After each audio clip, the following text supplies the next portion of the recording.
James Clerk Maxwell, please welcome Tom Bearden.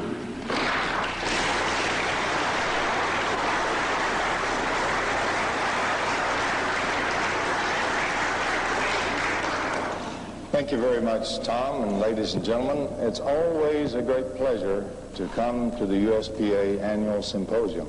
It's just like coming home. And so it's really nice to be back here once again. I'm sorry I didn't make it last year. I'll try to do better next time. Tonight I'd like to go into some work that I've been doing in the last year. It will not be on weapons. I'll indicate very briefly at one point the obvious weapons implication of what I'm talking about. But I would like to address the magic unified field theory that everyone has been looking for, how to unite gravitation and electromagnetics in a single theory that is engineerable, that can be used on the laboratory bench, and it does indeed work.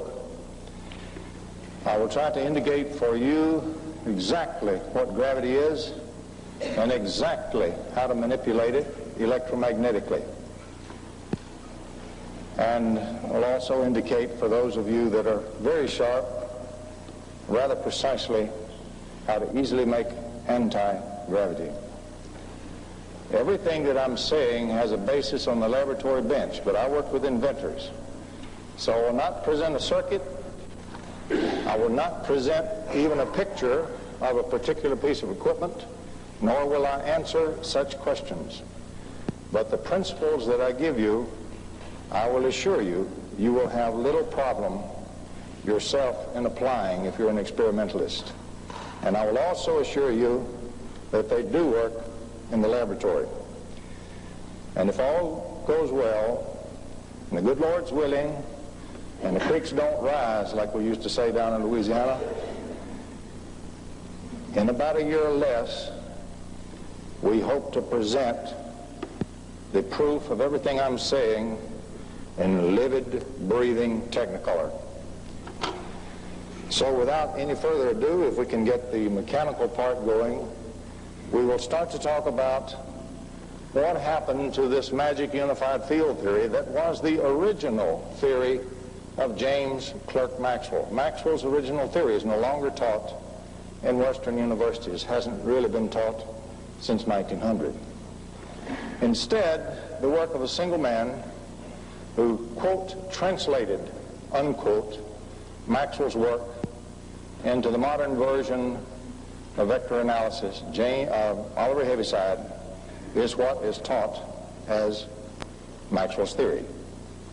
It is a subset of Maxwell's theory that is taught today, and specifically it is that subset which only applies when there is no interaction whatsoever between the gravitational field and the electromagnetic field. And we're going to show you the other part that got left out. First of all, the original theory, the first paper that Maxwell wrote, was written in 1864 during the time of the American Civil War. It was a unified field theory.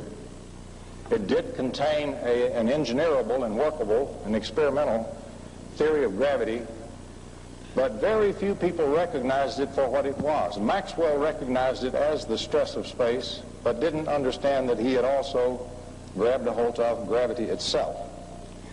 And so, because it was written in quaternions, vector analysis not having been invented yet or finished, it was written in a mathematics that was quite difficult to calculate in, and one which had very bizarre appearances of minus signs when intuition said there shouldn't be one there, and one which was devilishly difficult to calculate in, one which most scientists found quite distasteful.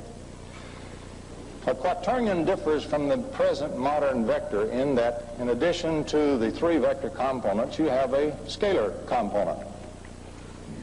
For example, let us take a vector A. Obviously, the vector A today in a little normal sophomore physics, we'll start out with A sub I, or AI plus BJ plus CK, where I, J, and K are unit vectors orthogonal to each other. If we take such a vector, for example, and we cross it with itself, we will produce a zero vector resultant. Now I want to stop right there. Let me say that again. Rigorously, we will produce a zero vector resultant. Now the two vectors didn't go anywhere. They're still acting upon each other. They're still there. So very rigorously what we produce is a zero vector system. That is, a system of acting vectors which sums to a zero resultant vector for translation. On the bottom, we show the same situation in quaternions. The quaternion is expressed very similar to the vector, except it has this little scalar term, W, sitting in there, with one big difference. When I cross, for example, Q, the quaternion with itself, I do not get just a zero vector. The vector part still goes to the zero vector resultant. But now I have suddenly the emergence of a scalar part, which did not go away. And the scalar part, it turns out, is in fact a function of the vectors that entered into the interaction. Notice on the bottom line that the cross product now is the square of the amplitude of one of the vectors. That's the urgency, or the energy of the urgency of one vector on the other, stress-wise. And I've retained the zero vector, because now we have to learn to read that exactly, which is what Heaviside did not do. What this equation says, and says very rigorously, is this. If these are two electromagnetic vectors or quaternions we started with, suppose they are the E fields, and the two E fields, for example, the two E vectors are identical, and we have an operation that's making the cross product. Suppose that's what's actually going on.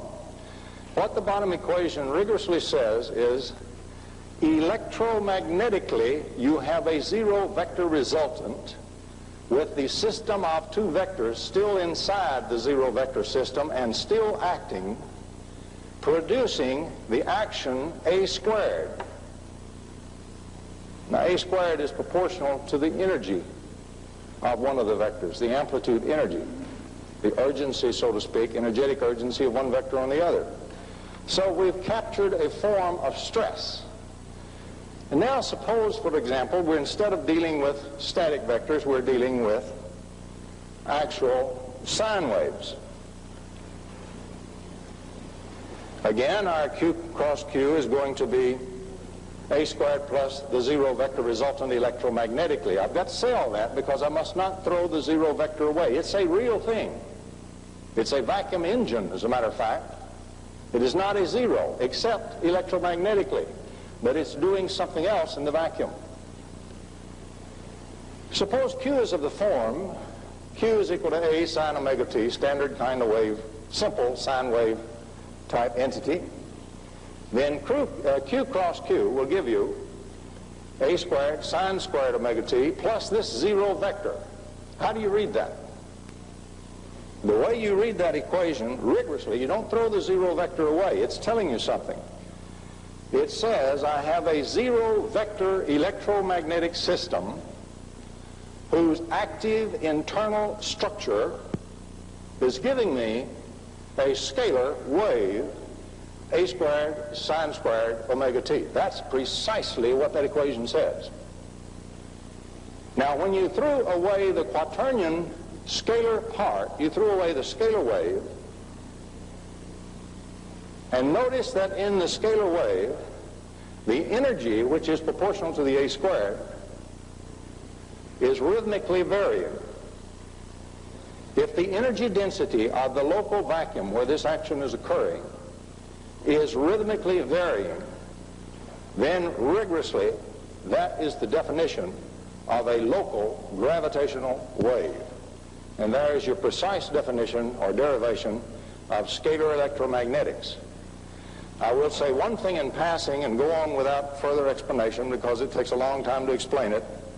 That particular wave, the sine squared wave, scalar wave, is most useful indeed in electromagnetic healing. It has the unique characteristic, if you will break that wave out and look at it on your little graph plots, It has a most unique characteristic that almost no other wave has. A very weak wave of that exact configuration will instantly spread throughout the whole body, through the bone cells, through the marrow cells, everywhere. It won't miss a single thing. Okay, let's take a look now we're not going to get too technical here. I just want to give you the concepts and the ideas, and the mathematics we can all manipulate later. Actually, I'm not the only person in this room who's working in this area by far. I'd particularly like to mention the very important work of Dr. Henry Monteith, who, as far as I know, independently discovered the same thing, because on a telephone conversation he was telling me about it and I was telling him about it at exactly the same time. And Dr. Monteith has already gone much further than we'll go into tonight on the mathematics of the whole area. I expect probably that the full theory of scalar electromagnetics will probably eventually be written by Dr. Henry Monteith. Now, what can you do with an electron? Well, you can push the thing straight away. You can produce a field that will do that. That's what we call an E field. You translate the electron straight away, or the charge. That's the definition of an E field. Another thing you can do is you can produce a field which will cause the electron to interact with it and swirl around in a little swirl. That is technically what we call a magnetic field, a B field. There's one other thing you can do. Suppose you do not move the electron at all, but you have a zero-vector electromagnetic system. Remember, now I've got to say some extra words. I can't just throw away the zero vector. I've got to go after the gravity that's left when it's there. If I have a zero-vector electromagnetic system, it's a stress system, as I show on the bottom diagram. Suppose all of those vectors are rhythmically varying, like a sine squared or a sine wave. I have then a scalar wave, and all that it does is squeezes the electron. Can we not easily imagine taking a rubber ball between the outstretched fingers of both hands and rhythmically squeezing it and relaxing, squeezing and relaxing? That is a scalar wave. Specifically, it does not translate the particle, neither does it swirl the particle, it merely squeezes it. So it does not give you an electron wiggle. And electron wiggle detectors will not detect it, because they detect translation fields, E fields, or swirl fields, B fields. They do not detect squeeze waves. As a matter of fact, that squeeze wave doesn't do much to the electrons in the shells and orbits around an atom. It goes through and is absorbed and interacts with the nucleus, as we'll see later. To show you that indeed Maxwell knew that he had captured the stress of the medium. Now remember, he wrote a theory based on a mechanical ether. The ether was a thin ethereal material in his model. So when he says a stress in the medium, he means a stress in the ether. And he knew about that. And here's a direct quote, which you can read from the chart, directly from Maxwell himself. Here is the finish of the quote. Again, directly from James Clerk Maxwell. So Maxwell himself realized that he had also captured the local stress of the medium in his full theory. What is really pathetic is they didn't realize that's what gravity was.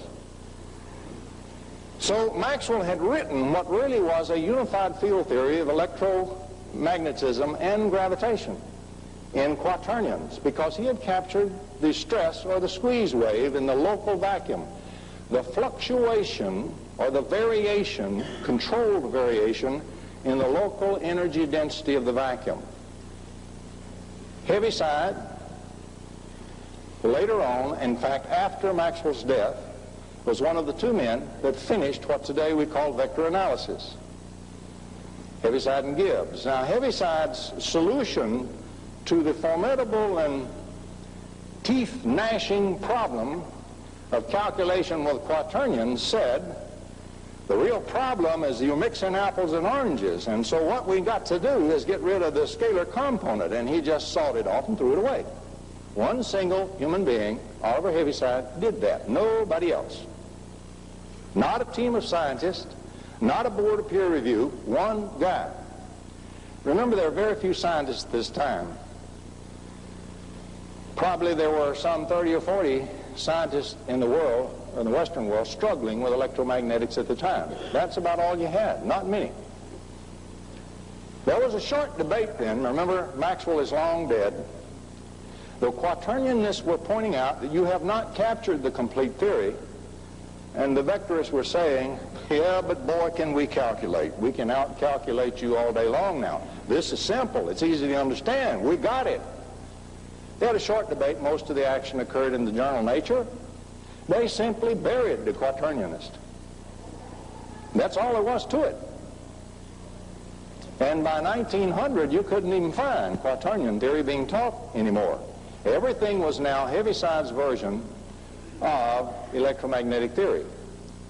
Now, what happens when you throw out the squeeze wave? When you throw out the scalar component of the quaternion, you throw out the component that caught the interaction and interplay between electromagnetics and gravity. Now, this caused Albert Einstein to make a most serious and grave restriction, and today we would call it an error, on general relativity, because Einstein studied Oliver Heaviside's version of electromagnetic theory. And in that theory, you do not and cannot have electromagnetic curvature of space-time. Let's reason together, ladies and gentlemen. Let's make this as simple as possible. What does a normal garden variety Heaviside electromagnetic wave do? It gets the hell out of there at the speed of light. It does not stay around and oscillate the energy density of vacuum. Blip, and it's gone. It's the fastest thing in the universe that's a material type thing. But what does a squeeze wave doing, which is sitting in position and squeezing?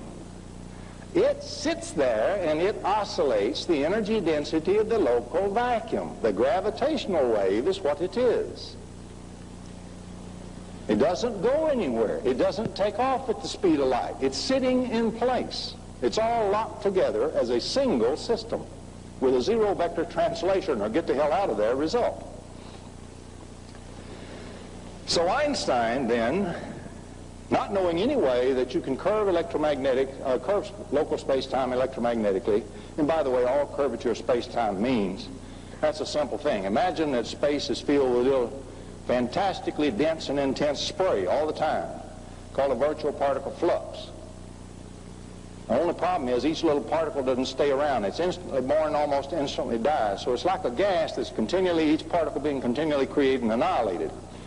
So it's a crazy kind of gas, flux, that we're looking at. That's really the modern view of the vacuum. And all we're talking about is the intensity of that flux is oscillating. That's all we're talking about. Only we polarize the internal pattern of it. We can put patterns in it. That's what the stress wave or the scalar EM wave is. Einstein then said the only other thing left to curve local space-time is this very weak gravitational force, which is some 10 to the minus 42 times weaker down in the grass from where the force, the electromagnetic force field, the electric field is between two electrons. Now that's very weak. 10 to the minus 42 is a very small fraction. You can't find that. You can't even measure it with normal instruments, with great difficulty. So he reasoned then that that's so far down in the grass, you're never going to be able to measure any kind of local space-time curvature from that, from the electrical stuff going on. He also reasoned that such a thing that you could measure could only result from a huge collection of mass, like the sun, or a great star, or something like that. Well, the laboratory and the instruments and the observer and the researcher is not going to be sitting on the surface of the sun. It's a little bit hot. So he said, therefore, where the local observer is, where the lab is, where the instruments are, there will be no local curvature of space-time. So he assumed, because of that, that the local space-time is never curved. Now, all you energy buffs, clean out your ears and open them up. Wake up and listen. When you make that assumption, the local space-time is never curved, it gives you a Lorentz frame, all that nonsense. You now save and cause to be applied rigorously every conservation law. In that system, you cannot escape the conservation of energy. You're not going to get any energy from space-time. It's all going to run right back in there that you get out of there. You're going to lose it. So forget any kind of a free energy device where you're trying to build a paddle wheel in a special river, as long as that assumption of Einstein holds.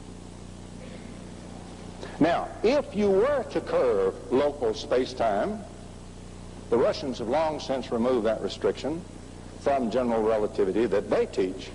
In the Western world, you can't get such a paper published in the Western literature. Many good physicists have tried. If you curve local space-time, and this is absolutely rigorous Russian work, check the leading journals and the leading academicians, all, I hope you heard that word, all conservation laws go out the window. There are no irrevocable conservation laws when you have local curvature space-time. And that's the thing, the condition that Oliver Heaviside threw out of James Clerk Maxwell's original theory. He threw out the baby with the bathwater. But he made it a hell of a lot easier to calculate and understand. So people began to understand it, began to be able to calculate, began to build instruments and make great advances.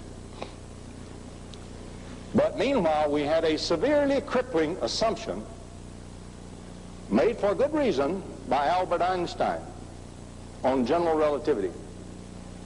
And the irony of all ironies, for the rest of his life, Einstein was in a vain and desperate search, trying to find out how in the world to get electromagnetics back in there, and he never succeeded, not realizing that that little bitty assumption meant you could never do it. If he had changed that one single assumption, he had it all. And if he had studied Maxwell's original quaternion theory, he would probably have not made the assumption, and you would be flying anti-gravity spaceships all over the solar system since about 1904.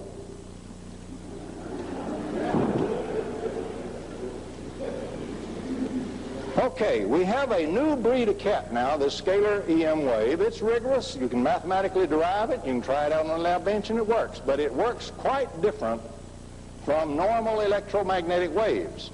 So all you electrical boys, got to remember now, you got to learn some new phenomenology. They didn't teach you this one in electrical engineering. And if you look at circuits that work this way, and you insist you're going to look at them with electrical engineering eyes, you're going to go home thinking that that can't possibly work and it's all nonsense. And you'll never, never be able to build such circuitry and such devices. You've got to learn to think in a different manner.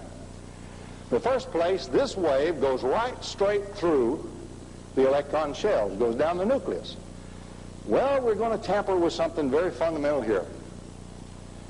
Let's ask a very fundamental question. What is this physical reality around us? How is it made? Everything is made from potentials according to quantum mechanics, the most modern theory, by operators.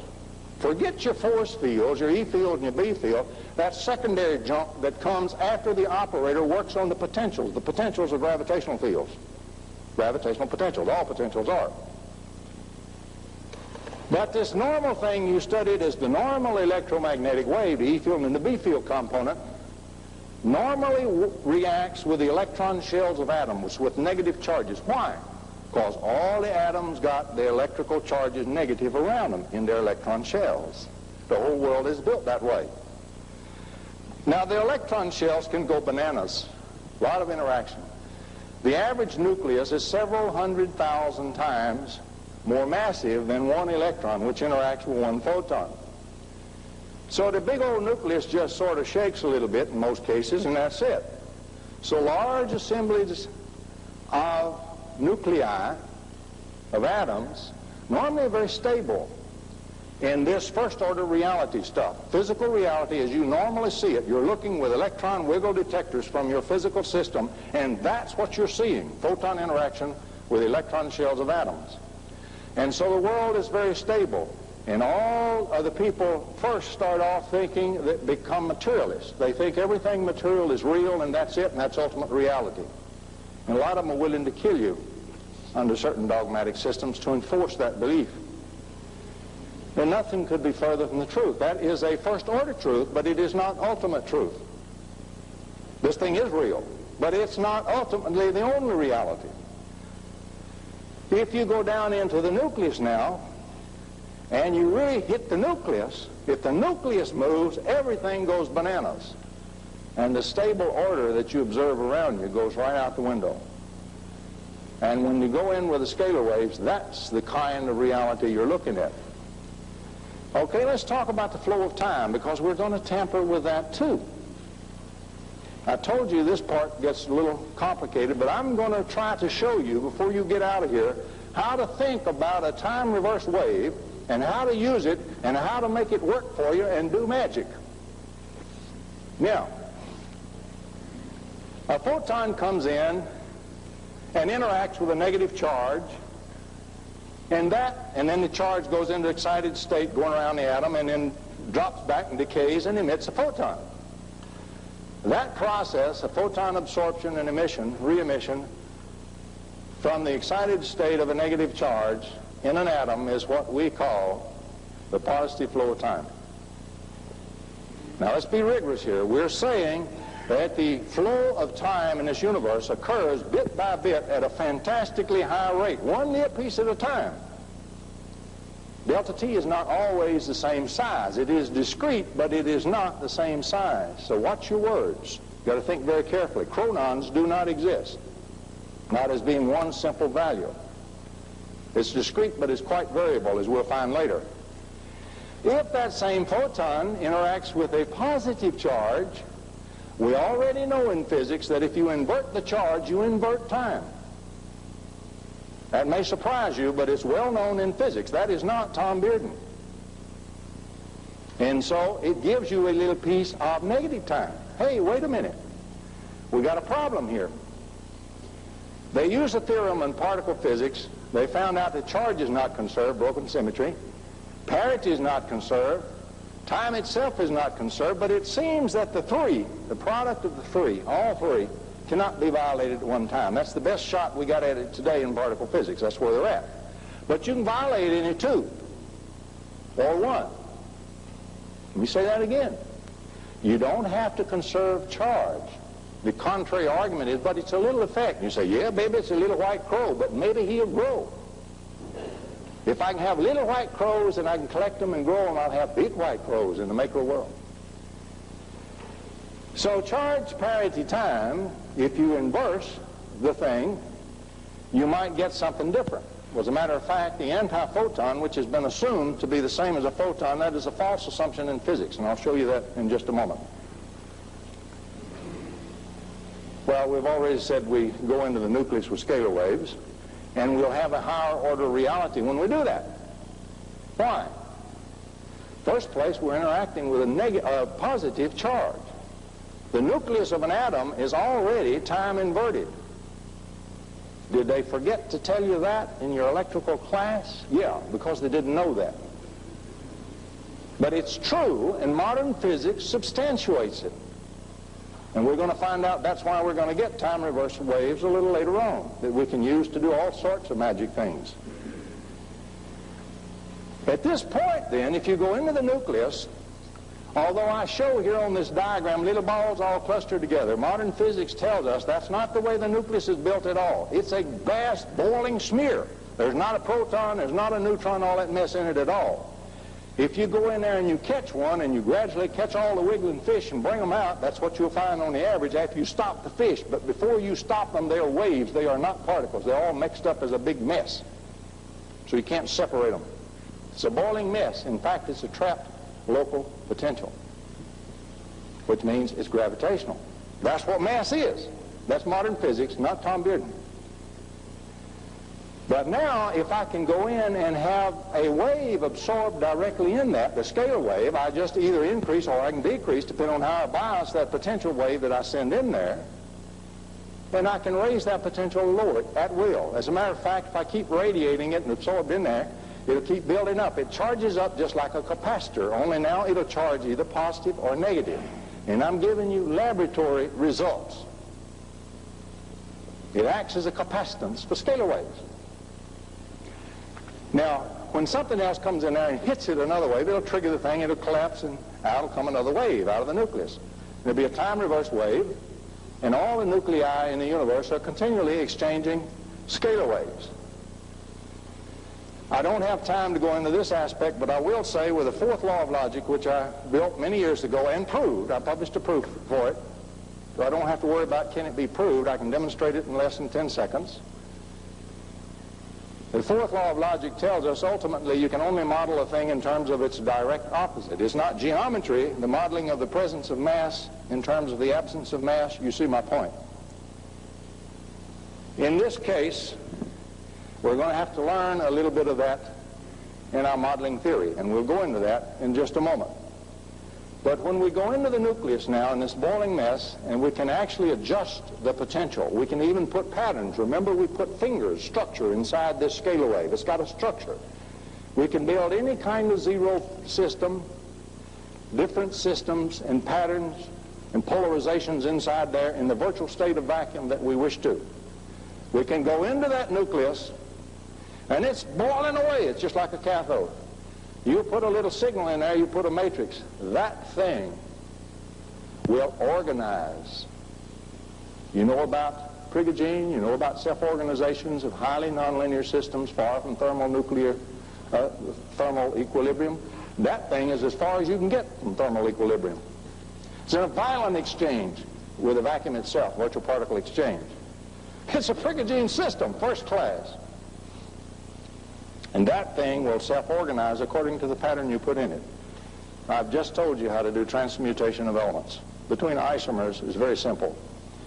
A man was nominated for the Nobel Prize, Kervran, in 1977 for proving conclusively that living systems with microvolts can transmute elements to a limited extent. Chickens do it, we do it, oats, barley, rye, wheat, everything does it a little bit. And the average biologist still hasn't heard of that and doesn't believe it when you tell him. But it is a fact, and it was replicated. And that's how it's done. The living system can generate and has these electrogravitational waves, these squeeze waves, these scalar EM waves, the part that Heaviside left out. Living systems have generated since the beginning of time. It's very weak as far as power goes, but if you keep right on pouring it into the nucleus, you can change the nucleus. The nucleus will order and change and charge up with that pattern. And that's how it's done. And it's fairly simple to be done between isomers of the elements, of the isotopes. General relativity and Kaluza-Klein geometry now apply, because when you go into the nucleus, you've moved into higher dimensions. How many? As many as you wish. But you've got to have at least 5 dimensions to capture a unified field theory of gravity and electromagnetics. Now, when Heaviside threw out the scalar component before 1900, it meant that somebody could come along now for special relativity and put it in 4 dimensions. But did he have electromagnetics in there? Nuh-uh. No. You can't really fit electromagnetics correctly and have gravity in there too in 4 dimensions. If you have a 4-dimensional theory of electromagnetics, you ain't got gravity. If you've got gravity in there, you ain't got electromagnetics. It won't fit. But if you'll add 1/5 dimension, which Kaluza did in 1920s, you can unify, again, electromagnetics and gravity. His paper was published on the recommendation of Albert Einstein. So now we must have Kaluza-Klein at least 5-dimensional geometry. By the way, Kaluza showed that where the extra dimension went, you could model it as wrapped around each point in our 3-space. Now in that model, electromagnetic waves do not travel through 3-space. Rigorously, they slither around the little surfaces around every point in 3-space along their direction of travel. That's a quite important distinction. If they penetrate the point that's gravity. If they slip and slither around it in the fifth dimension, that's electromagnetics. And that's Kaluza-Klein theory, not Tom Bearden. They just don't make it quite that simple and clear. What do we got here? Guess we got a space. Now, in the past, I've given you a piece of information because I didn't want you to hurt yourself. I gave you spatial opposition of positive energy, positive time waves. And those are very weak. You get very weak gravitational effects and very weak inertial effects. You won't kill anybody with that, and you won't kill yourself. But this one is powerful. Specifically, it can be 9 times 10 to the 16 times as powerful. You make a time-reversed wave, which we're going to go into with a full explanation here. You're going to get the full treatment tonight. I'm not going to cut it short. If you get tired, just go. If you want to get it, stay, because I'm going to make it real simple. But if you take a normal wave, which I've shown as little sine wave here, one oscillation, and you make its time-reversed or time-reversed replica, it's exactly like it in space. It fits exactly with it spatially, but the time dimension is reversed. Now the stress of those two waves, that they're locked together, is totally on time dimension. That's a highly compacted space dimension. And you get one going up, one coming back, so you get a c-squared type factor out of this thing. That gravitational wave, and that's what it is, that scalar wave, can be up to 9 times 10 to the 16th times as strong as the one I've told you about in the past. And this is the one you do if you want to do anti-gravity. You got your ears open? You listening? All you have to do anti-gravity, all you want in any university laboratory in this country, is make a pumped phase conjugate mirror at 100 to 400 hertz. Let me say that again, and I'm not going to answer any questions on it. All you have to do, if you want to make all the anti-gravity you wish to make, and any university laboratory in this country can do it, it's simple, it doesn't take much power, is make a pumped phase conjugate mirror between 100 and 400 hertz. Enough said. Okay, a photon is a piece of energy and a piece of time welded together with no seam in the middle. It's a piece of what we call action, which has the dimensions of angular momentum. We usually show that as Planck's constant h. Aha! H is always positive. You've got to have something called a brick called action, but the brick can be made two ways and still be positive. You can make it with a piece of positive energy and a piece of positive time you weld together, and the product is still positive. You can make it with negative energy and negative time, and it's still positive. Now, the first one is a photon, and that's something that comes off of interaction with a negative charge, and it'll give you positive time interaction as it continues. It'll also give you entropy, because that will tend to more and more disorder. And the law of entropy, the second law of thermodynamics, ruthlessly applies. Now, what's the assumption in that law? Your professor never told you it had assumption because he didn't know it. The assumption is it's only for positive time critters.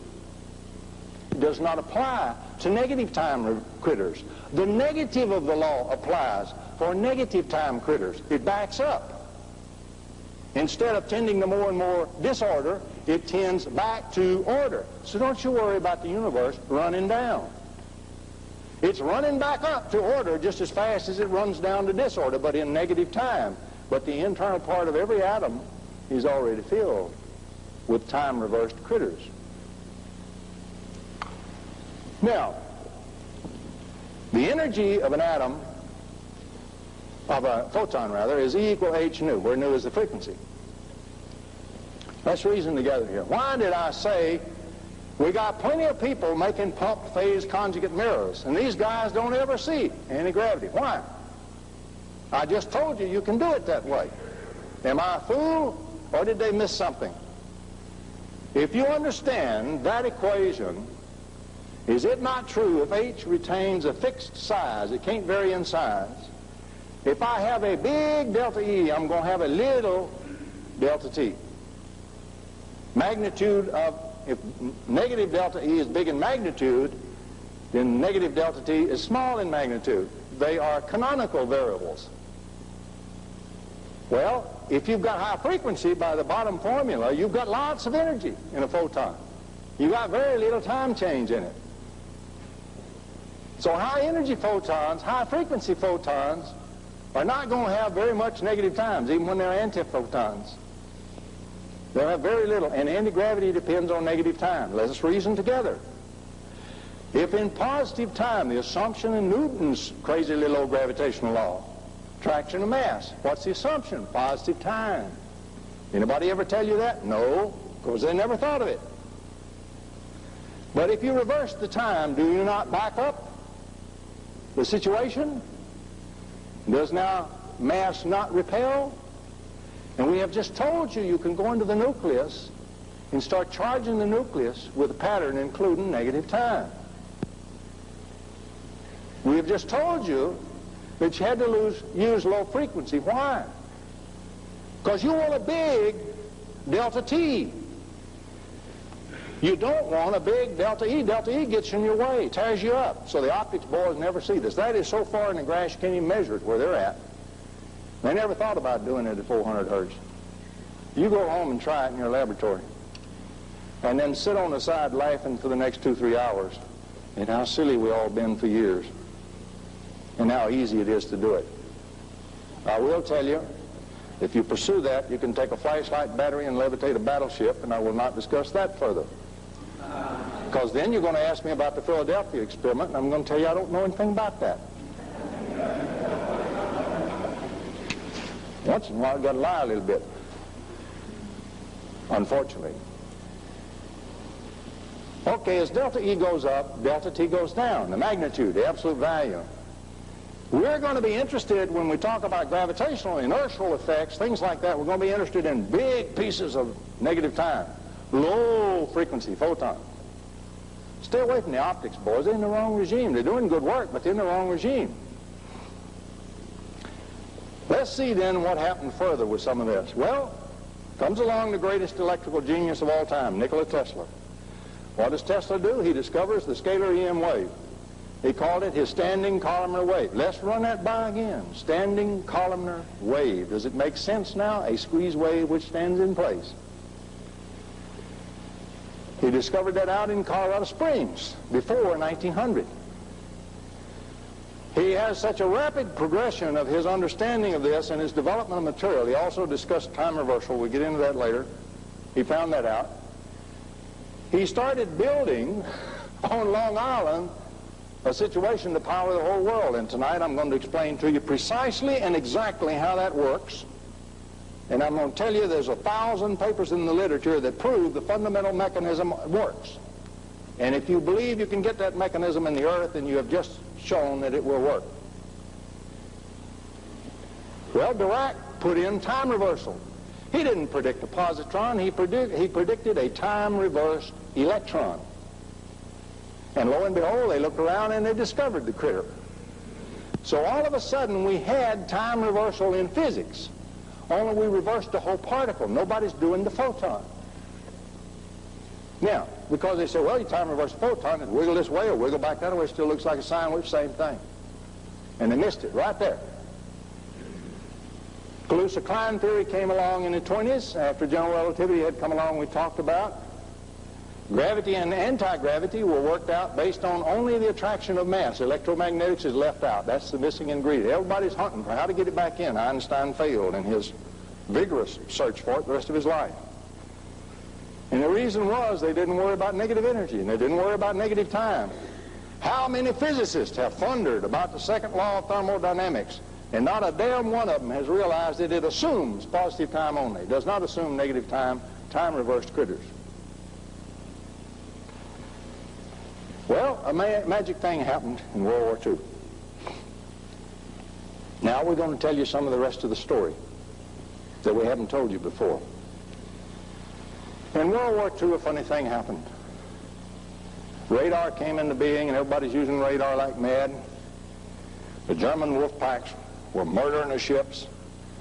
We put a radar in an airplane. We found out you could track the periscope when the U-boat came, stuck its eyes up to look.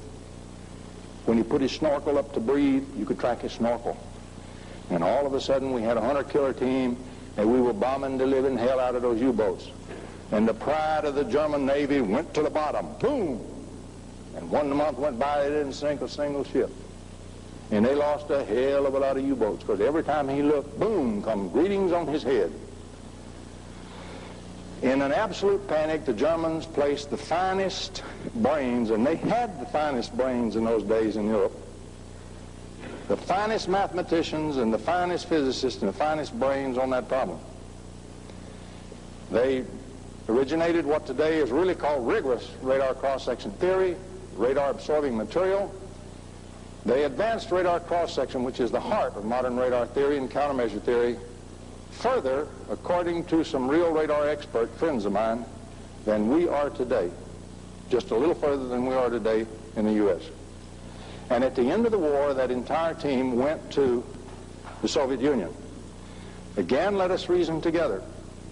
What do you do? They coated, by the way, their snorkels with the RAM material, and they coated their periscopes, and thereupon they didn't get any reflection back, and so we couldn't track them again. They went right back to shooting down or torpedoing the ships.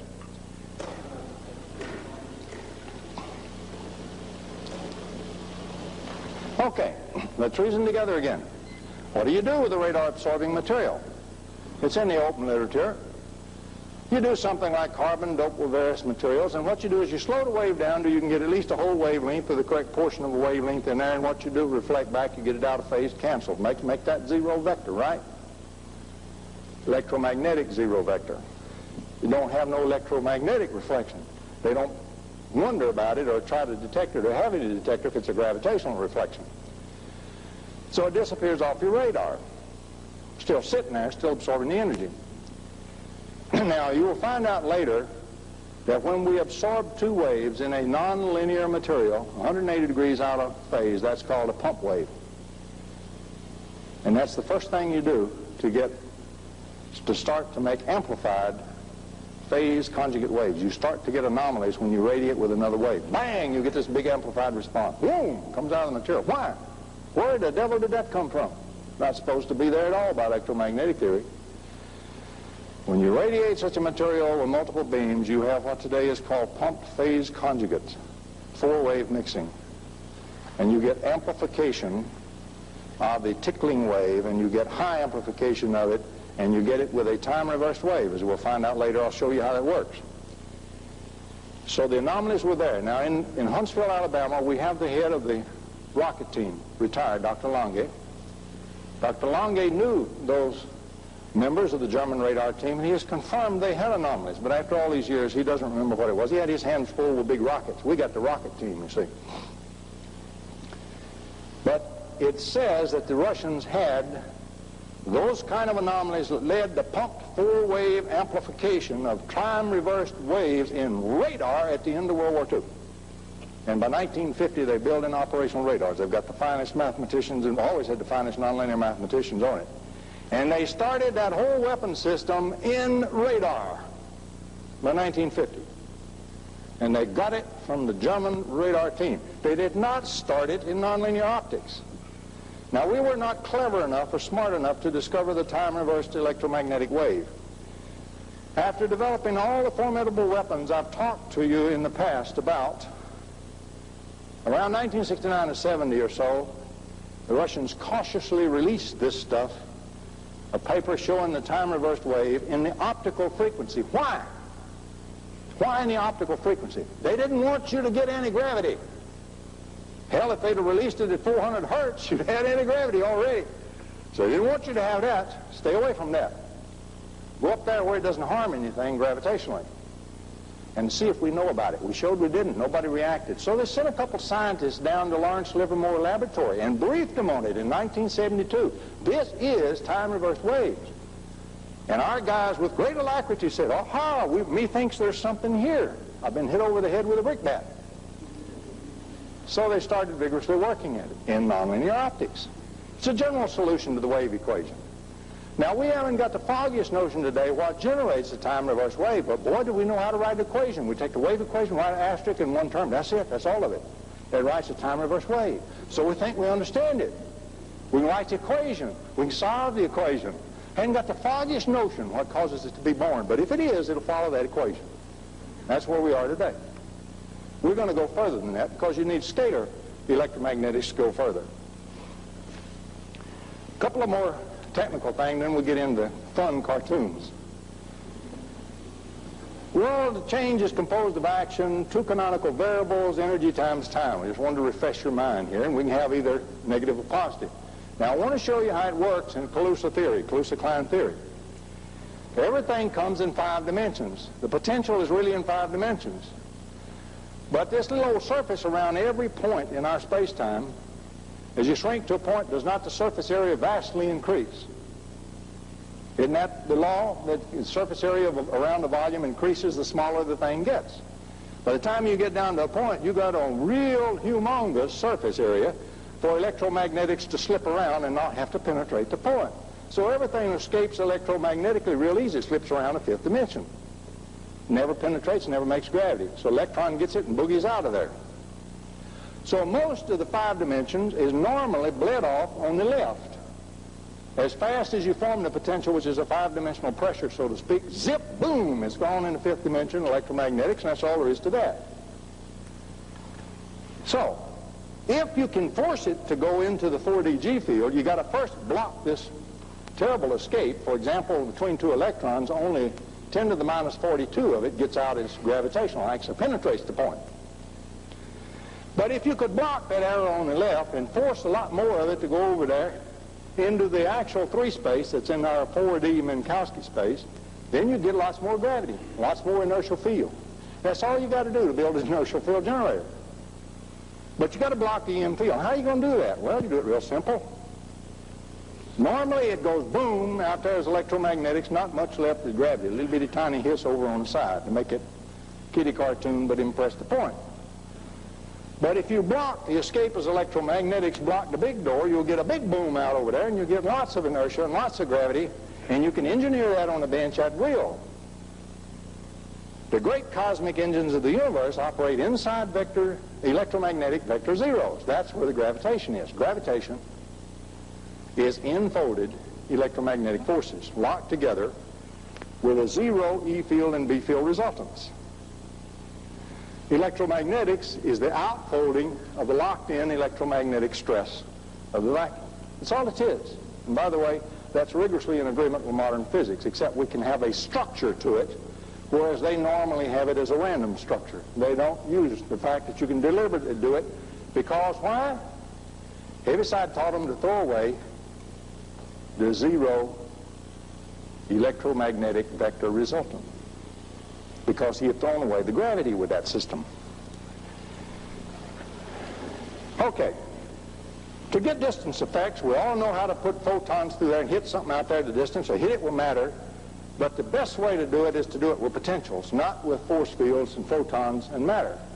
And that's potentials. Potentials were thought to be mathematical figments until quantum mechanics proved they are the real things, and it's the electromagnetics that's a derivative. And interference is what gives you everything in the potentials. That's the magic. First, you got to make potentials. If you make these, the 0 vector electromagnetic systems are artificial potentials. They have an internal structure of stress, but they have no gradient. They're not flowing out with a translation vector or a swirl vector. If you interfere 2 of those at a distance, you recreate electromagnetic energy. Depending on how you bias the beams, you create the thing higher than the normal energy, so energy flows out of that interference zone. If you bias it lower, it'll create energy lower, so it'll suck energy out of there. And by the way, it'll come right back down the beams, back in your transmitter. You better dump it somewhere.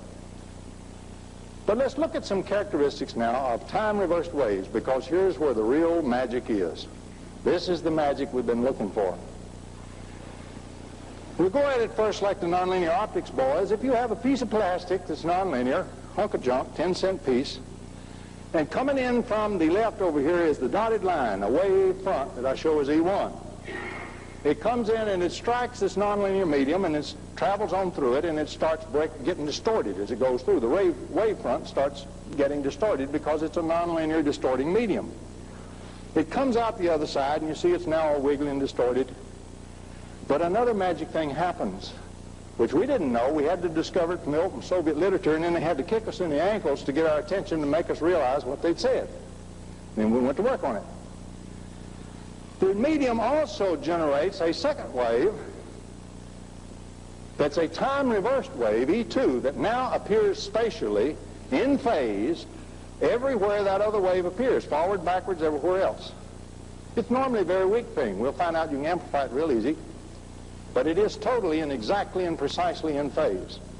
It has an invisible trace of where this other wave came from and where it's going, and it boogies out of there to appear right in that exact same place in space. But in time, it's reversed. It's a stress in time. The two together will form a real good gravitational wave if they're equal, spatially. They don't know that in optics because they're at the wrong frequency. They never see the gravity aspects. They don't have it in optics. This is a quote right out of a standard textbook that says the same thing the diagram said, and I won't bother to let you read the thing. It says exactly the same, only very technical. Okay, let's amplify the thing. We take our same piece of plastic material, hunk of junk. We'll put in a wave A2 and a wave A1. Normal, nice garden variety electromagnetic waves. Nice little sine wave, let's play like. But we put them in so they're in the medium at 180 degrees. That sounded like that RAM material, didn't it? Only now I'm working at optics. Just wanted to point that out in passing. And so now in the medium, what do we have? Is it not a nonlinear medium? All you electrical engineers, is that not a modulator? Let's hear it. Yes. It locks the two waves together. They don't just mix and run through one another. They become one system. You've got to have a zero vector locked-in modulated system, not mixed waves. Mixing don't do it. It's got to be modulated. It's got to be a nonlinear medium. Okay, the waves A1 and A2 spatially, 180 out of phase now, do they not lock together and form a zero vector resultant, E field and B field? Yes, they do. Is that not a scalar wave? Now, you can argue a little bit if you want to about what happens to the magnetic field. If that bothers you, so it's going to shift 90 degrees, forget it. Just stay with the E field. The point is you can make a scalar wave, and it will go now into the nucleus, and they call the combination of those two waves the pump wave. And what are you pumping? The nuclei of the atoms in the material. What are you doing to the nuclei of the atoms in the material? You're charging them up to a higher or lower potential, an excited state as the case may be. Doesn't matter. And here you go. And then suppose you come in here with a little old weak A4 wave. These are the numbers that they use. A1 and A2 is the pump, A4 is the input. This thing operates like a triode. A1 and A2, the pump wave, makes the nucleus a cathode.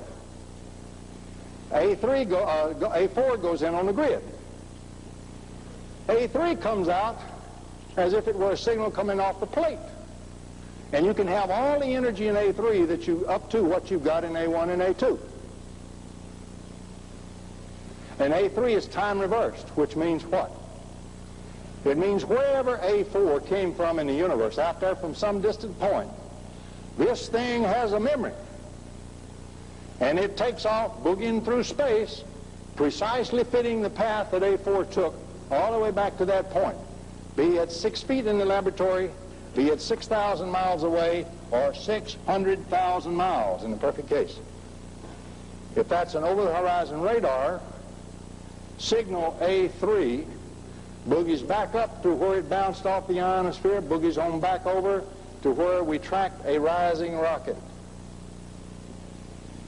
like the Delta rocket in '86. If I am popping a pulse, suppose I put 100 megawatts, put whatever you want to, in A1 and A2 in a pump wave, I can get out up to 100 megawatts in wave A3. Do you see that? Does everybody understand that?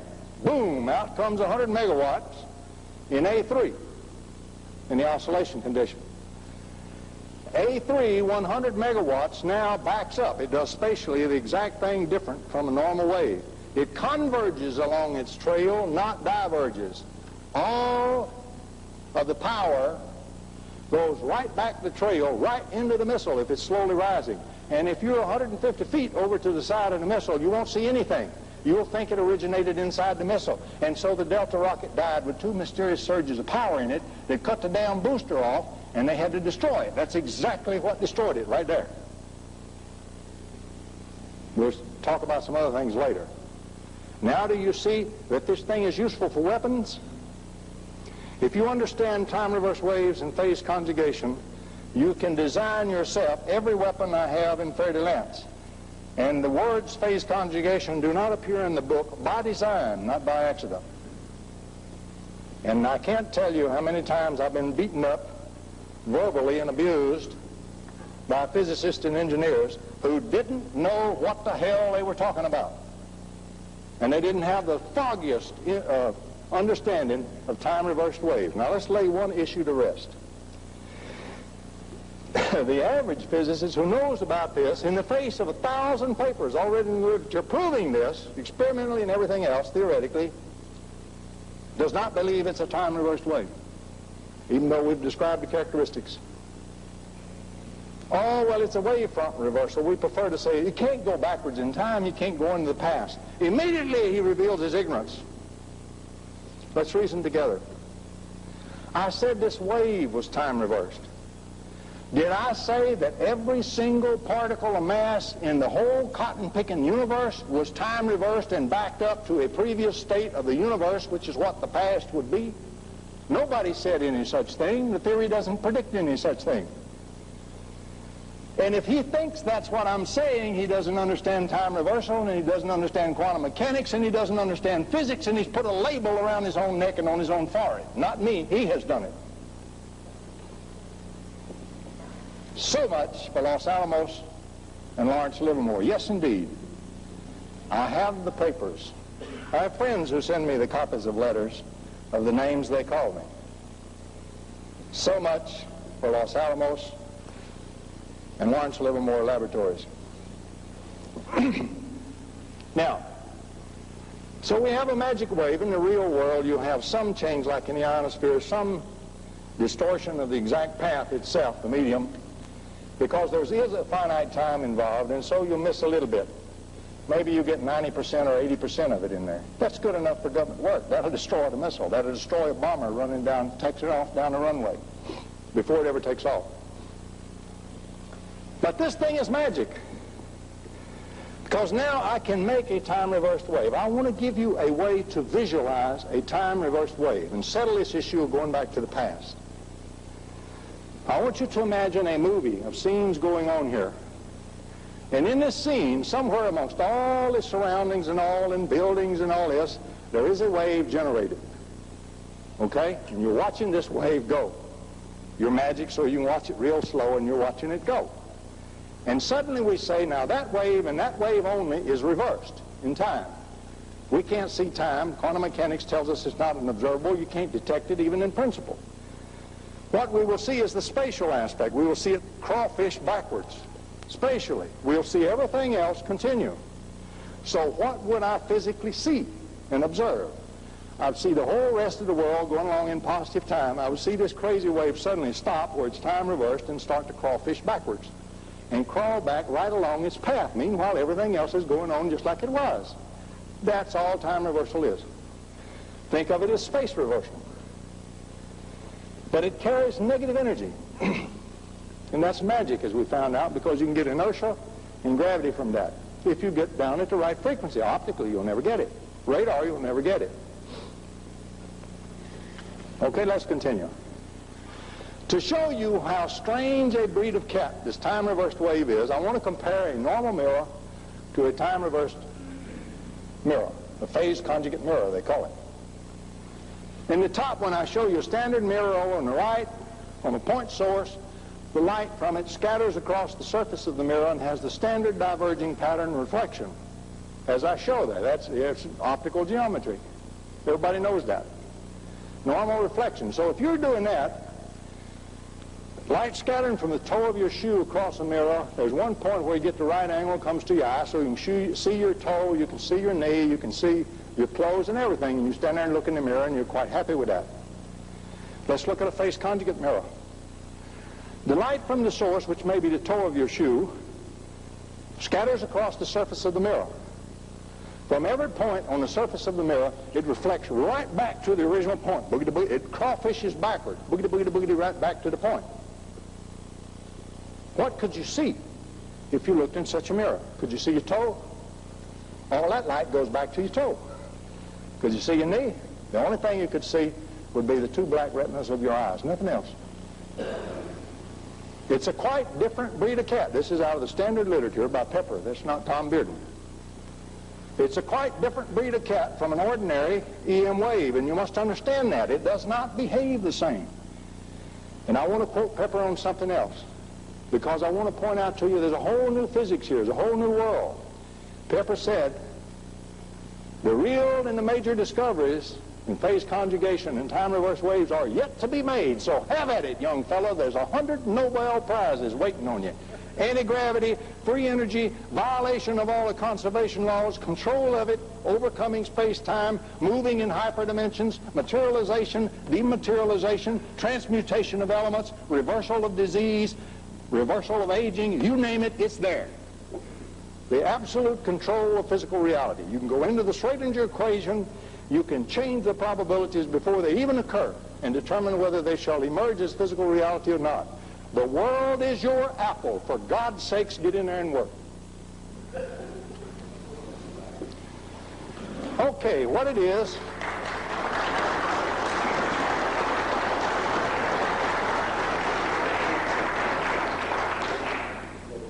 it's a time reverse wave. It carries negative time. It carries negative energy. They say it has a healing property. It restores the order that where distortion crept in. And in Scientific American, Pepper publishes a beautiful picture, absolute marvelous work, showing phase conjugation of the distorted image of a cat, and the thing backs up into a nice, beautiful picture of the cat again. No problem. It does distortion correction. It moves from disorder back to order. It has negative entropy. So much for the hopelessness of the second law of thermo. They always assume positive time. Here's a critter moves in negative time. It's time reversed. And it takes care of the hopelessness of the second law and recreates hope for everybody. Now, why the hell do you age? You age because most of the stuff going on is positive energy waves. You got all those electron shells around your atoms. If you could capture the delta in the spectrographic pattern, there are spectrographic ways, spectroscopic ways of doing this very detailed wavefront analysis, usually by digital synthesis, not Fourier synthesis. Do it in impulse waves. And use one more law. Here's one from Bearden. It ain't in your textbook. Please remember this, because the previous speaker had an example of it looking at you. If you take randomness, like the virtual flux of vacuum, and you impose upon that the structured potential, the artificial potential, the scalar EM wave, very technically it produces what today we call chaos, technically. I'm not using chaos in the general sense, I'm using chaos in the technical sense. But that's a science today. But it blows ordinary science. And the chaos patterns that she showed, using 1/1000th or 1/10,000th second, and then adding them, what you were doing is getting back at the digital synthesis of what's really there in the signal. Your body's been using that. Living systems has all the time. That's the way to go. She's right exactly on the track. That's exactly the way to go. Anyway, you age because of your electron shells in your atoms. But if you map the delta between the aging cells and the younger cells, and if you time reverse that delta, and if you radiate the body with that time reverse delta, you will have a signal which will move the body gradually from age back to youth. Let me say that again in case that went by you. You capture the aging pattern, that's like the Kosnashiev work. You time reverse that pattern, you have the rejuvenation pattern. And if you bathe the body and continually charge it up with that pattern, it will gradually spread out through Dr. Pop's communication system, and he discovered in the body. The virtual state is scalar, and you will rejuvenate the body. If you capture the delta in a diseased cancer cell, simply subtract the scalar pattern of the normal cell from the disease pattern and you'll have the delta. then if you time reverse the delta, you will now have the specific healing pattern for that specific illness in that specific body. It was done, it's been proven. It was called the Priori machine in France, mid-60s to mid-70s, and was ruthlessly suppressed because Priori cured thousands of cases of terminal cancers and leukemias in lab animals, done under rigorous auspices with some fine French scientists, including Robert Courier, head of the biology section and the perpetual secretary of the French Academy. The story of all of that is in my new book called AIDS, Biological Warfare, as is all the physics. There's a chapter called Extraordinary Physics, covers all this mess, and there's a chapter called Extraordinary Biology, covers all the biology. Please read that part of it because it lays a foundation for the electromagnetic healing of disease. That's the purpose of the book. The subtitle used to be an electrogravitation because almost half the book is on electrogravity. Okay. You can do some other marvelous things. Now, here's the magic one. If you make time-reversed waves, their characteristic was they do not diverge, they converge, they retain a laser-like beam. Well, if you can make, with standard practices, a hologram at 3 feet in a laboratory, by the way, this does it in real time, you don't even have to make a hologram first, with a couple of beams. This is in the literature, this is not Tom Bearden. They say very gently it's distance independent. Distance independent. Sometimes we can talk. We learned that last week. I think faster than I talk sometimes, and that confuses the tongue. But if it's distance independent, and I can do it at 3 feet in the laboratory, I can do it at 15,000 miles in the field with a radar. And it's so hard to build a scalar radar that it just takes a plumbing section and a waveguide and a switch to throw. And you get a scalar beam, not a normal beam. And if you interfere that 2 scalar beams, and you're responding, you create a time-reverse wave in each beam from 2 radars in response to some signal, either passively received or reflected light from an over-the-horizon radar from a distant target. You can put a 6-inch or a 3-inch ball of light inside that target at 15,000 miles. In the latter part of November, a shuttle launch at night was the 3rd shuttle they tested these weapons against. There is the strike of such an electromagnetic missile, which I published the picture. Bob Gladwin took it in 30 lamps. There is a ball of light hanging up which they use to switch from and shoot from, a standard artillery technique, shift from a registered point. Hanging up, seen by hundreds of people, photographed by George Sucre. I printed that photograph, and it's all in the book. They offset it so they wouldn't kill the shuttle. Now I'm going to tell you something else. 2 weeks later, we didn't react, didn't know what was going on. By the way, 12 minutes after that shuttle got downrange, there was a humongous explosion over the site, heard 600 miles up and down the coast, made the local papers, didn't make the national news, they don't know what the hell's going on. Hundreds of engineers with a whole sky blowing up over their damn heads, heard for 600 miles, said, what is that? And the standard thing was, We don't even recognize this stuff when it's used over our own head. Now, 2 weeks later, I'm going to tell you another little story because I got a new piece of data for you. The same over-the-horizon radar called a woodpecker, using time-reversed wave, real-time, distance-independent holography. All those terms come out of the literature, not Tom Bearden, only they did it with radars first. And they're doing it today. An Arrow DC-8 started down the runway at Gander Air Force Base, Newfoundland. Jet engines on, big high reflectivity, nice signal to an over-the-horizon radar. You've got your microwatt. Tesla said, I have an invisible wire. Started the interferometer, interfered with the combustion of the engines as she's taken off. They then struck that airplane with an electromagnetic missile just like I told you about. Now let us reason together. If they did do that, the missile penetrated the airplane on one side, went right straight through out the other side, and it set fire to all of the inside at that point. All the plastics were violently and explosively set aflame. That would have had to happen. There is a hole in the right fuselage. The head of the engines was not chemical explosion because they checked it for that, no chemical residues, and there's another hole in it where it come out. Yeah, but you had to ignite the plastics. If you had ignited the plastics, you'd have had a violent outflux of orange flame. The windows would have been glowing orange out, and that was seen by 3 eyewitnesses.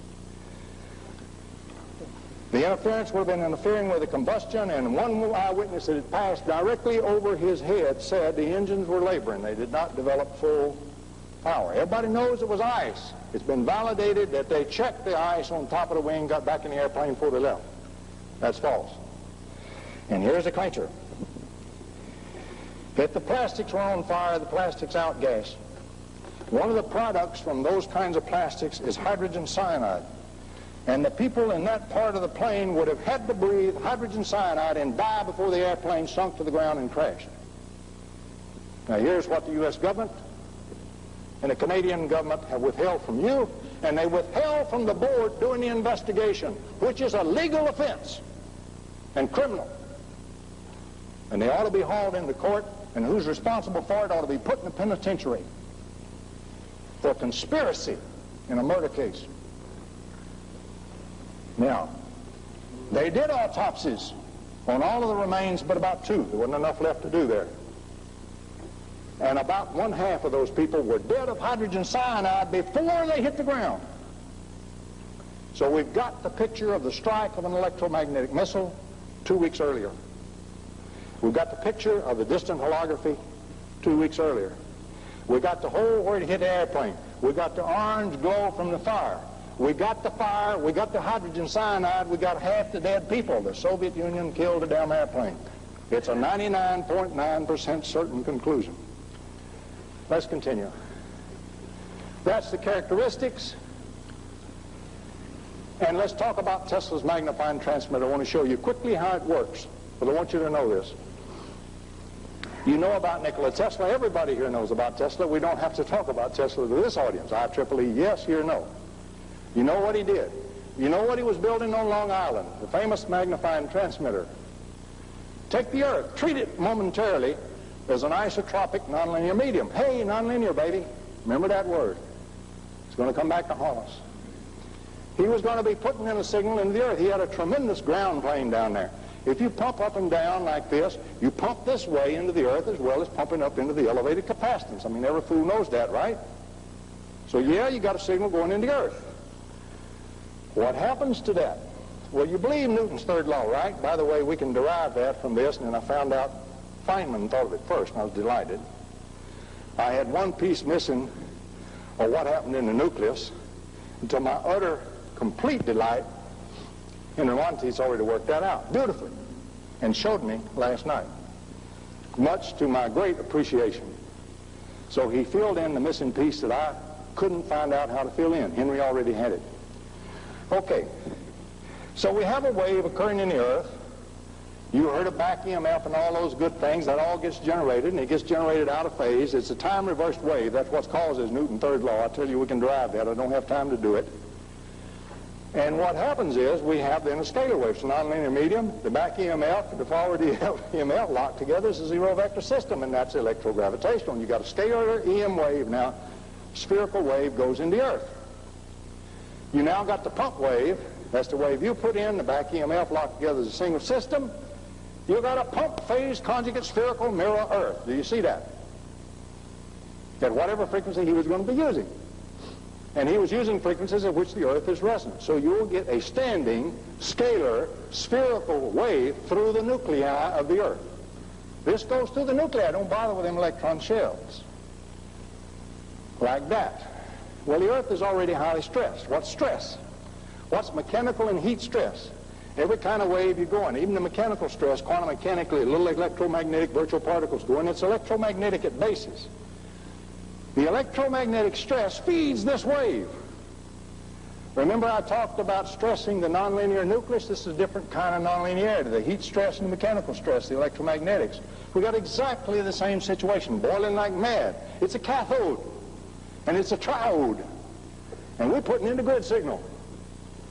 And that whole sucker now, all the power that gets in the Earth, lots more power is in there from the amplification furnished by the Earth. It's a pumped phase conjugate mirror. As a matter of fact, self-pumped. It starts to resonate itself and build up. Builds up to a nice value. Lots of power in it. So what's going to happen, now that it's a pumped phase conjugate mirror with scalar resonance, which is what we finally get to, what's going to happen when I self-pumping? The heat and stuff is what furnishes the self-pump wave. We don't have to furnish anything but the little wave to get it initiated. When I put in a little input signal to another input somewhere else around the world here, bingo, I get back the amplified phase conjugate replica. Big amplified power. There's 1,000 papers in the literature prove pumping and self-pumping systems. They prove the amplification. They prove the nonlinearity. So if you believe those mechanisms, then it ought to be possible to do that. And you can do that anywhere, and you can power the whole Earth from the internal heat and pressure that you're tapping. And what was so beautiful about what Monteith had, he explained that all the disorder went to the electron shells, and all the order comes out on the time reverse wave, and it's beautiful. It's perfect, what he's worked out. Now, what comes out is a nice coherent wave, almost like a laser, at all these points. You could power the whole Earth with this system, except there's a little flaw with it. The Earth is not quite an isotropic medium.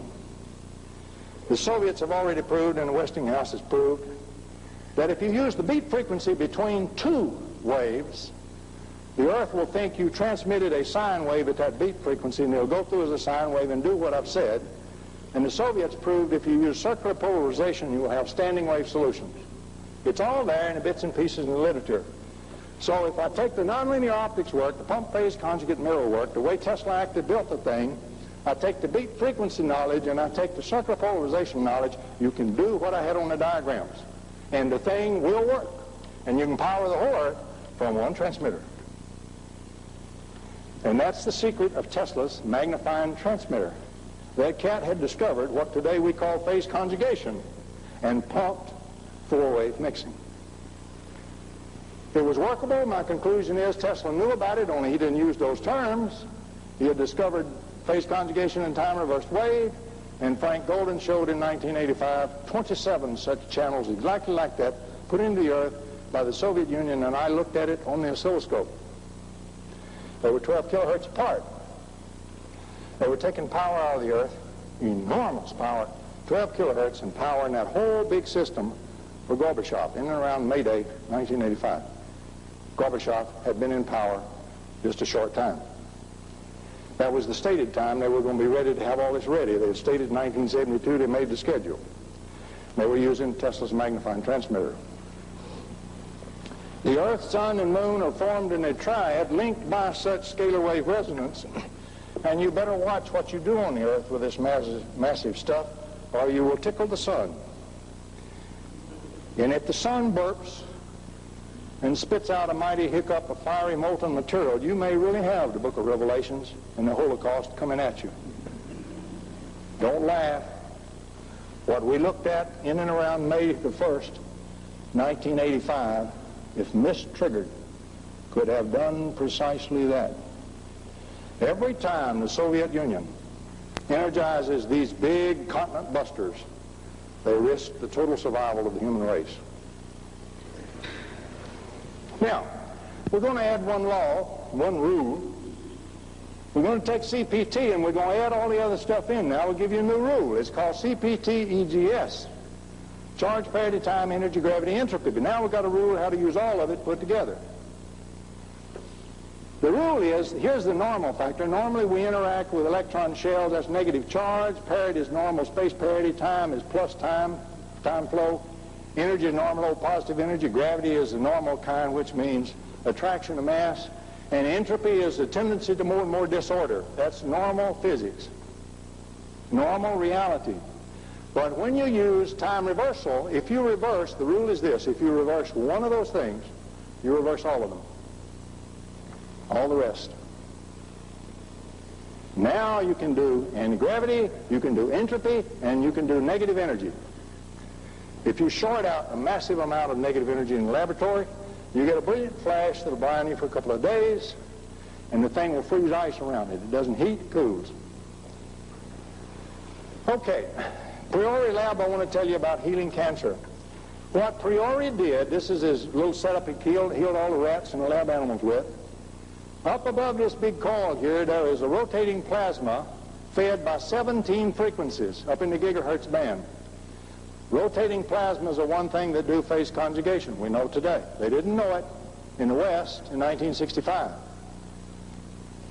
And so he has a rippling magnetic field, strong magnetic field, which by magnetic resonance will get him into the nucleus of all the atoms, by nuclear magnetic resonance. Why the nucleus? Because he's got to get down where the negative energy stuff and the negative time stuff is and the electrogravity is. That's where the control system of the immune system and the living systems are. Living systems have had to use negative entropy to keep producing the same kind of species pattern. Otherwise, the law of entropy would eat them alive after about 3 generations. You couldn't transmit the pattern anymore. There wouldn't even be species. You have to use negative entropy, and that's why living systems use negative energy, negative time, and scalar waves. He produces then a phase conjugate pattern. He's learned what the right mixture is to give him the anti-pattern for that cancer. It comes right back down through, gets down into the bone cells, everything else, bathes every cell in a little animal, and reverses to cancer. If you de-differentiate, a cancer cell turns back to a normal cell. Now, Robert Becker should have the Nobel Prize for proving how little weak picoamperes of current heal bone. It takes the red blood cell, shucks off the hemoglobin, the thing regrows the genetic nucleus with all the genetics, turns into that kind of cell. That's called de-differentiation, going back to a more primitive cell. That ain't what's needed, so it then crawls around and turns into the kind of cell makes cartilage. That ain't what's needed, so then it crawls around and changes into the kind of cell that makes bone and heals these horrible bone fractures. And he proved that in vitro with frogs after he'd healed bone, terrible bone fractures. Should have a Nobel Prize. Nobody had the foggiest notion it was the red blood cells responding to picoamperes of current. Tiny current, so small you can't hardly measure them. Can you not do picoamperes with this thing in the body? Of course you can. Can you not drive cells through that whole structure? Of course you can. You can do electromagnetic healing of any kind of cellular disease known to man. You don't have to understand the cause. You just got to capture the delta and time reverse it and do that to the body and you'll cure it. And that's why they wiped out Priori, and that's why they suppressed that machine, because a dead cancer patient is $167,000. Multiply that by 500,000 a year in the United States, and you'll see why they don't want to cure cancer.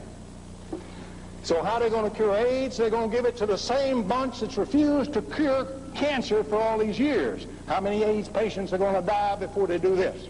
This is proven. It worked. It's real. It's still in the French hardcore medical literature. There's no reason for these 500,000 people dying every year, and for the AIDS people dying. $100 million in 3 years will cure all of those diseases. They're not going to spend it that way. They're going to give it to that crew. You can't make a vaccine, and they're going to spend billions and bankrupt the whole medical system, and they're not going to cure it. That's the way to cure it. That's my new book. Thank you for your attention.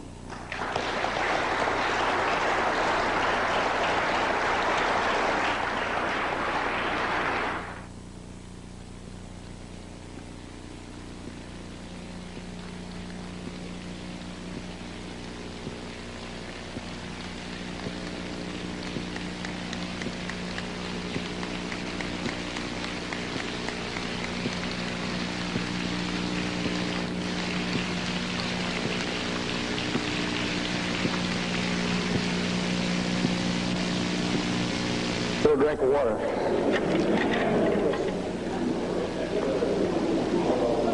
Andrea Puharich once accused me of sounding like a Baptist preacher, and I'm afraid I did tonight. But that's the message. Thank you very much for your attention.